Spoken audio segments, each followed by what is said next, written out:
In the late 1980s, while the world got louder, flashier and faster, one machine did the opposite. It didn't scream for attention. It didn't chase trends. It simply arrived. With weight, with purpose, with presence. Hand-built, overpowered, unapologetically British. This wasn't a car for showing off.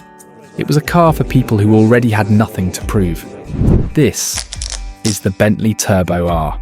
If any Bentley ever came close to recapturing that old WO Bentley magic, you know, big engines, bad manners, and a burning need to get from London to Le Mans before the pub shut, it was probably the Turbo R. Now let's not kid ourselves. Bentley didn't exactly flood the market with sporty models post-war. In fact, you could count the serious ones on 2 fingers. First, the 1952 Continental R, elegant, fast, and built like it was afraid of being overtaken. It had a 4-speed, a straight 6, and enough style to make Cary Grant look scruffy. Fastest saloon in the world at the time, which sounds impressive until you realise most cars then topped out at a brisk jog. Then, many quiet decades later, came the Turbo R. It showed up at the Geneva Motor Show in 1985, looking like a banker who secretly bench presses Range Rovers. And by the time it landed in the US around '89, it was properly sorted. Big brakes, big tyres, big everything. It looked less like a car and more like something you'd use to tow a collapsing cathedral. And it was still built the old way. Body bolted onto a separate chassis. Like furniture that needed 2 strong lads and a prayer to move dot back in the early 70s, Bentleys were built with, let's say, enthusiasm. There were stories of brand new Bentleys being delivered one day, only for a polite phone call to come in the next morning, saying the thing had turned itself into a bonfire overnight. Classic British electrics, the only system where a smoking hazard applied even if no one lit a cigarette. So yeah, when the Turbo R came out, expectations were cautious. But here's the twist, it actually worked. Like, properly worked. And in the context of the late 70s and early 80s, that was a miracle, on par with reliable Italian wiring. Most cars back then were struggling. Emissions rules had choked the life out of performance, and carburettors were still having a bit of a sulk. Even Ferraris full of drama and flared trousers were lucky to make 220 horsepower without breaking into a sweat. The Turbo R? Officially, Bentley said nothing. Classic Rolls-Royce playbook. Adequate, they'd mumble, while smirking. But the real figure, somewhere between 300 and 400 horses, depending on who you bribed. What they did admit to was torque. A lazy, effortless 500 pound-feet of it. That's enough to tow your holiday cottage. And your neighbours, at once. Top speed, around 145 miles per hour, which for a car that weighed as much as a medieval castle and was upholstered like a private members club, was frankly ridiculous. But that was the point. Bentley had been playing the role of Rolls-Royce's quieter cousin for decades. Same chassis, same floaty suspension, just a different badge and slightly less silverware. The Derby Bentleys were nice, posh, smooth, a bit like driving a leather armchair through fog, but they didn't exactly stir the soul. In 1983, Peter Ward stepped in as managing director of Rolls-Royce and Bentley. At the time, Bentley had drifted dangerously close to being little more than a rebadged Rolls. A polite nod to performance, but no more than that. Ward, to his credit, wasn't having it. He wanted Bentley to feel like Bentley again, not just look the part. So the engineers took the foundation of the Rolls-Royce Silver Spirit, itself based on the Silver Shadow platform, and got to work turning civility into something a bit more sinister. The suspension, which had previously been tuned for maximum waft, was completely reworked. The front anti-roll bar was stiffened by 100%, and the rear by around 60%. New dampers were added, not to coddle, but to resist, providing rebound control rather than pillow-soft surrender. The result? A car that didn't wallow through corners like it was late for a nap. And then came the tyres. Massive Avon turbo speeds were wrapped around alloy wheels that, by late 1980 standards, looked positively oversized. Today, they might not raise an eyebrow, but in their time, they had the visual impact of moon boots on a ballerina. Pop the bonnet, and things got even more theatrical. The Turbo R retained the standard Rolls-Royce Bentley L, 410 V8. All 6.75 litres of it, or 412 cubic inches if you're fluent in imperial. But this time, there was a party trick. A Garrett I-researched turbocharger paired with electronic boost management. Subtle, not really. Effective, hugely. Weight wasn't exactly trimmed in the process. The car tipped the scales at just over £5,200, but you'd never accuse it of feeling sluggish.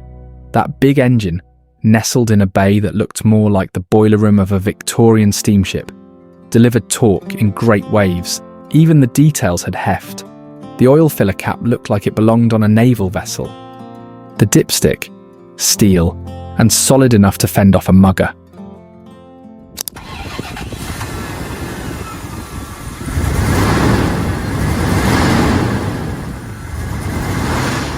By 1988, the Turbo R was officially introduced to the United States. And in fact, one of the very first examples imported that year remains on the road today. Not because it's delicate or pampered, but because it was simply built to last, like a country house with license plates. There's something to be said for cars you don't just drive, but live with. The Turbo R became one of those. For some, it was the only car they ever bought brand new. And often, it replaced something deeply regrettable, like, say, a 1983 turbo diesel Mercedes, a vehicle that promised excitement in the name and then refused to deliver it. Slow, steady, and about as thrilling as a beige filing cabinet. Once traded for the Bentley, though, things changed. The Turbo R had presence, power, and over the years it required surprisingly little. Perhaps an air conditioning recharge every 7 or 8 years. A bit of suspension work eventually, but that was about it. For a car of this weight and complexity, it held together like it had something to prove. The cabin itself had a quality often likened to a bank vault, though admittedly, a bank vault rarely smells this good. It was quiet, solid, and luxuriously appointed, with plenty of space to stretch out. Not large in a modern sense, but every inch was used well. And undeniably handsome. Some owners even kept the original deep pile over carpets, the ones Bentley provided so you wouldn't soil the actual floor mats. They were gloriously excessive, like something Sonny Bono might have worn in 1964. A bit much, certainly, but drive barefoot on a long journey, and you'd understand the appeal instantly, like stepping into a sheep that went to finishing school. Yes, real sheepskin, cut and stitched by hand, often in workshops staffed by craftsmen from Manchester who could thread a needle straighter than most people drive. The interior was a monument to English upholstery, stitched, screwed and polished by people who probably still said tar and meant it. And the car itself? Likely one of the last before airbags became law. Instead, it featured a seatbelt system that had the personality of a prank. On startup, a motorized belt would sweep dramatically across the cabin. Get out too quickly, and it would attempt to remove your head. Many drivers were introduced to this feature by accident, and often by mild injury. But that was the 80s. Things were a bit different. Seatbelt strangulation was just a feature you lived with. So was the idea that if you looked after a car, it would look after you. And many of these Turbo Rs, even decades later, still look nearly new, because they were built with real wood, real leather, and no small amount of pride. Keep it clean, don't soak it like a sponge, and use proper leather care. A bit of polish on the burl walnut, maybe even a quick spritz of furniture spray. Yes, that kind of polish. And because Bentley didn't chase fashion with the same urgency as other marques, the shape aged gracefully. People would often mistake a 1989 Turbo R for something from the late 90s. And under that long bonnet, still plenty of shove. Put your foot down, and it moves. Not with noise and drama, but with calm, unmistakable force. Like it's not rushing, just deciding to arrive early.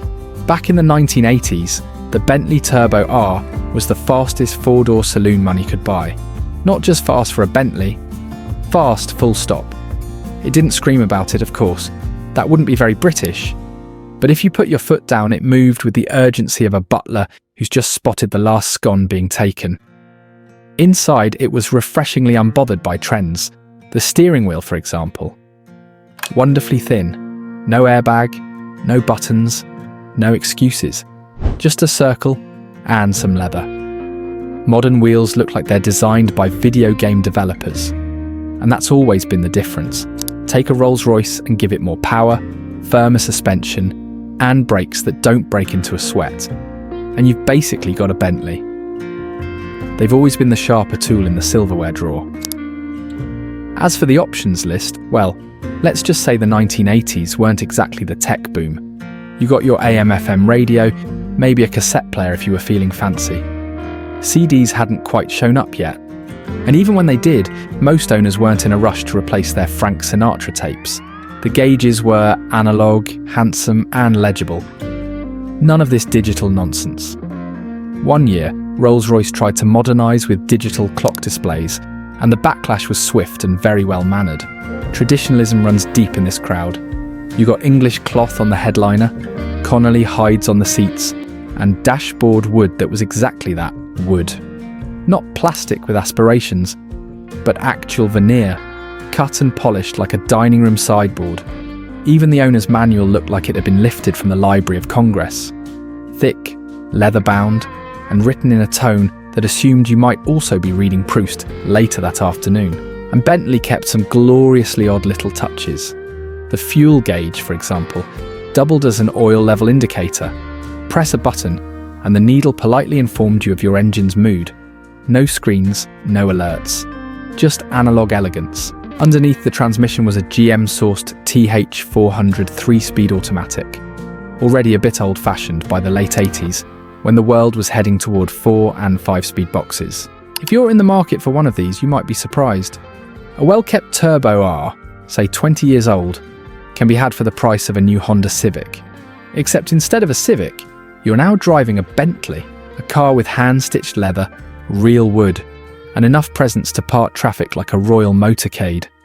Brand new, a car like this would have cost the better part of $250,000 in today's money. Probably more, once you spec it with the right wood and wool. But age hasn't dulled its sense of occasion. In fact, it's made it even more interesting. Because when you pull up in something like this, people don't see used luxury car. They see history. Pick up your in-laws in a Bentley, and suddenly you're not just a person with a car, you're a person with a collection.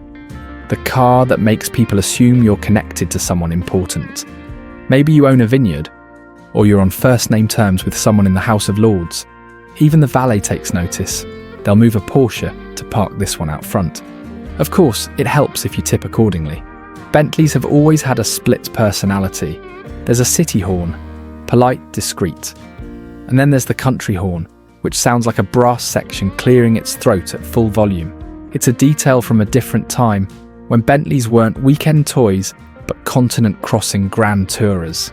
Back in the 1920s and 30s, these were built to get from London to the Riviera without breaking a sweat. And without breaking down. That spirit lives on here. You sit high, almost like in an SUV, but wrapped in thick carpets and Connolly leather. The view of the road is commanding. The feel, unmistakably British. There's a certain weight to the way it drives, not heavy in the bad sense, but substantial. It's moving with purpose. And for a car of this size, the handling is frankly absurd. It's a bit like watching a heavyweight ballet dancer nail a pirouette. You take a few corners, expect lumbering, and instead find yourself going faster than planned, but somehow still composed. It's the reason Bentley once called their cars the silent sports car. All the performance, none of the drama. Unlike some of its louder contemporaries, say a certain Jaguar with more bark than manners. The Turbo R stays quiet. No snarling exhausts or digital wizardry. Just a massive V8, a smooth 3-speed gearbox, and build quality that still feels over-engineered in the best way. That's the key difference. A Rolls-Royce is something you sit in. A Bentley is something you drive. One is for being seen, the other is for seeing what it can do. And today, Bentley is its own brand again, no longer tied to Rolls-Royce. And that independence has done it good. The modern models have come full circle, back in tune with W.O. Bentley's original vision. Performance with dignity, speed with substance. But ask some purists, and they'll still point to just 3 Bentleys that capture the true spirit of the mark. The 1952 Continental R, this Turbo R, and maybe the latest all-wheel drive V12S, if only because they're properly mad in the best possible way. In the end, as long as England still builds cars, there ought to be a Bentley. Quiet, fast, and utterly unbothered by passing trends. The car you drive says a lot about you, but a Bentley says it quietly.